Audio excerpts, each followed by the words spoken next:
Bank resolution অধ্যাদেশ পাশ হওয়ার পিছনে শুধু সরকার নয়, বড় কোনো লেনদেনও থাকতে পারে বলে সন্দেহ প্রকাশ করেছেন জামায়াতে ইসলামের কর্মপরিষদের সদস্য সিনিয়র আইনজীবী শিশির মনির। বলেন, এই রেজুলেশন পাশের মাধ্যমে লুটপাটকারীদের হাতে ব্যাংকে ফিরিয়ে দেওয়া হচ্ছে। বিকেলে মগবাজারে দলটির কেন্দ্রীয় কার্যালয়ে জরুরি সংবাদ সম্মেলনে এসব অভিযোগ করেন তিনি। বলেন, গুম ও মানবাধিকার অধ্যাদেশ বাতিলের বিষয়ে আইনমন্ত্রী ও স্বরাষ্ট্রমন্ত্রীর ব্যাখ্যা কোনোভাবে গ্রহণযোগ্য নয়, এমন মন্তব্য করে মানবাধিকার কমিশন সদস্যদের খোলা চিঠি তুলে ধরেন শিশির মনির।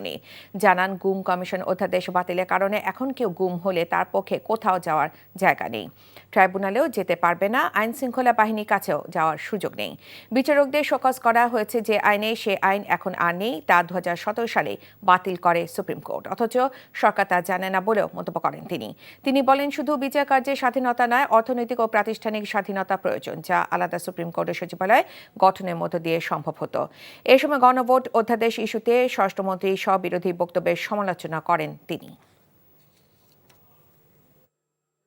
এই ব্যাংক রেজুলেশন অধ্যাদেশটা বাতিল করার পিছনে শুধুমাত্র সরকার জড়িত না, এইটার পিছনে বড় ধরনের ফাইন্যান্সিয়াল ট্রানজ্যাকশন জড়িত।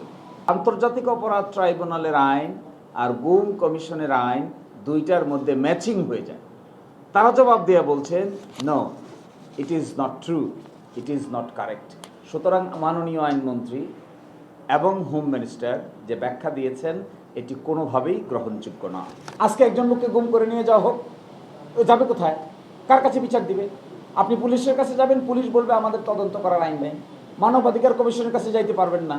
ওইদিকে ট্রাইব্যুনালের কাছে যাবেন, ট্রাইব্যুনাল বলবে এটা ওয়াইড স্প্রেড সিস্টেমেটিক না, এই জন্য আমার জুরিসডিকশনের মধ্যে পড়ে না।